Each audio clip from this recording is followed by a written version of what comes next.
हो गई। मैं बेनती करता पत्रकार साथी आए के लाओ नॉर्दर्न रेलवे यूनियन जिंदाबाद, ऑल इंडिया SC/ST एसोसिएशन जिंदाबाद, all India railway protection force employee association जिंदाबाद, all India local staff association. नमस्कार, वंदन, नमन। दोस्तों, आप लोगों को सबको पता है ना, आज स्वामी विवेकानंद जयंती है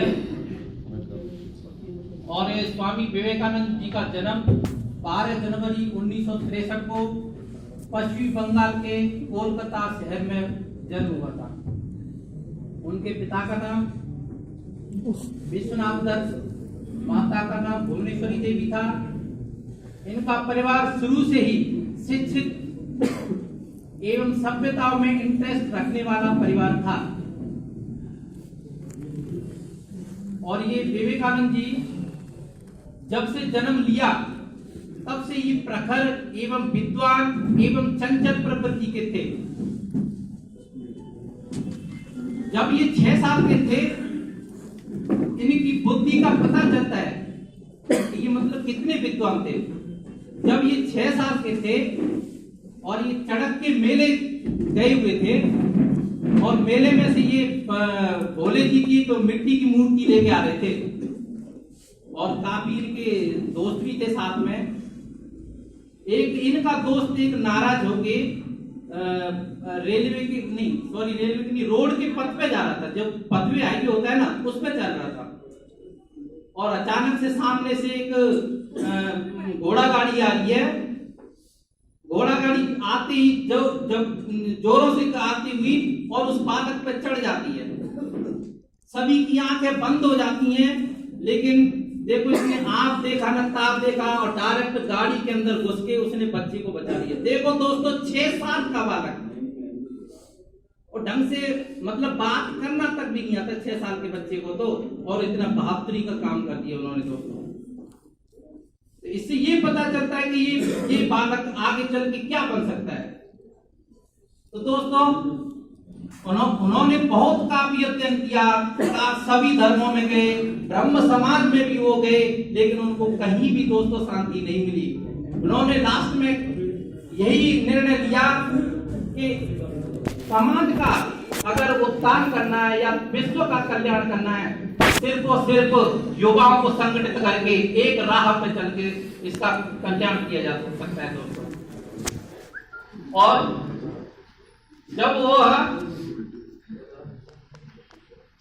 11 सितंबर 1893 को जब शिकागो धर्म सम्मेलन हुआ था, तो उन्होंने भारत का अपनी तरफ से आधिपत्य पूरा था और जाने से पहले वो अपनी गुरु माता से आशीर्वाद लिया करते थे।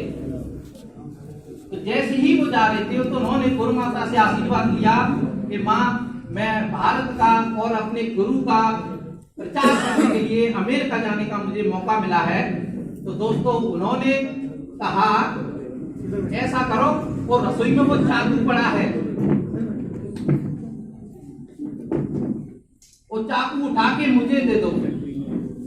विवेकानंद जी कह रहे हैं ये चक्कर क्या है, मैंने आशीर्वाद मांगा इनसे और ये चाकू वाली बात कर रहे हैं। तो उन्होंने चाकू उठा के अपनी गुरु माता को दिया और उन्होंने आशीर्वाद दिया माता ने कि जाओ, आप जिस काम के लिए जा रहे हो वो जरूर आप वहां पे अपना नाम और भारत का नाम और अपने गुरुओं का नाम वहां पे जरूर करके आओगे, नाम रोशन करके आओगे। तो विवेकानंद जी ने पूछा कि माता, मैं आपसे आशीर्वाद मांगने के लिए बोला और आपने इतना टाइम मुझे आशीर्वाद देने में लगाया, इसका वजह क्या है? तो उन्होंने बताया कि आपने जो चाकू मुझे जो पकड़ाया, जो चाकू जो धार वाला हिस्सा था वो आपने पकड़ा और जो सुरक्षित हिस्सा था वो मुझे पकड़ाया। तो इससे मुझे पता चल गया कि आप निश्चित आप कठिनाइयों को सहन करते हुए आप दूसरों को या समाज को उजाला दिखा सकते हो। तो इससे ये पता चला दोस्तों कि वो युवाओं को साथ लेकर कितना आगे बढ़ते हैं। और वो हिम्मत की बात करी जाए तो रास्ते में जा रहे थे एक बार और उन्होंने विवेकानंद जी को बंदरों ने घेर लिया और बंदर उनके पीछे भागने लग गए और विवेकानंद जी आगे आगे दौड़े जा रहे हैं। अब उनको एक और ऋषि महात्मा रास्ते में मिलते हैं और कहते हैं, विवेकानंद जी आप ऐसे भाग क्यों जा रहे हो? यार मुझे तो बंदर काटने के लिए दौड़ रहे हैं। तो उन्होंने बोला, नहीं, आप डटकर सामना करो। इतना कह के विवेकानंद जी रुक के द्वारा से बंदरों के पीछे भागने लगे और बंदर आगे आगे भागने लगे। तो उन्होंने यह अपने मन में दृढ़ किया कि दोस्तों, हर काम के पीछे में डर होता है, कठिनाइयां आती हैं, लेकिन अगर अपने मन में दृढ़ निश्चय कर लेते हैं तो वो डर दोस्तों दूर भाग जाता है। ऐसे ही उन बंदरों को उन्होंने भगाया। तो दोस्तों शुरू से ही हिम्मत वाले थे। उन्होंने एक बात कही थी, अगर आपको 33 करोड़ देवी देवताओं पर विश्वास है और आपको अपने मन पे या अपने दिमाग पे विश्वास नहीं है, तो दोस्तों आपको मंजिल नहीं मिल सकती। भले 33 करोड़ देवी देवताओं पर विश्वास है, तब भी उन्होंने हमेशा युवाओं को आगे बढ़ाया। और दोस्तों आपको पता है ना, कोई भी संगठन हो, कोई भी संस्था हो, उसको चलाने के लिए हमेशा युवाओं को ही आगे आना पड़ता है और हर एक क्षेत्र में युवाओं की भागीदारी होती है। तो उन्होंने यही बात बार बार उन्होंने युवाओं को एक साथ संगठित करने के लिए और आगे बढ़ने के लिए हमेशा से जोर दिया। और एक बार की बात है, कलकत्ता के अंदर में मठ निर्माण का चंदा उगाया जा रहा था दोस्तों। मठ निर्माण काफी उन्होंने चंदा इकट्ठा कर दिया और एक बार कलकत्ता में उसी टाइम में एक प्लेग की बीमारी फैलना चालू हो गई दोस्तों। काफी संख्या में लोग मर रहे थे। तो विवेकानंद जी ने वो जो चंदा इकट्ठा किया मठ निर्माण के लिए, वो पैसा तुरंत युवाओं को बीमारी के लिए वो पैसा तुरंत इन्वेस्ट कर दिया। लोगों ने उनसे क्वेश्चन करे कि आपने पैसा मठ निर्माण के लिए लिया और आपने ये पैसा तुरंत ये बीमारियों में बांट दिया।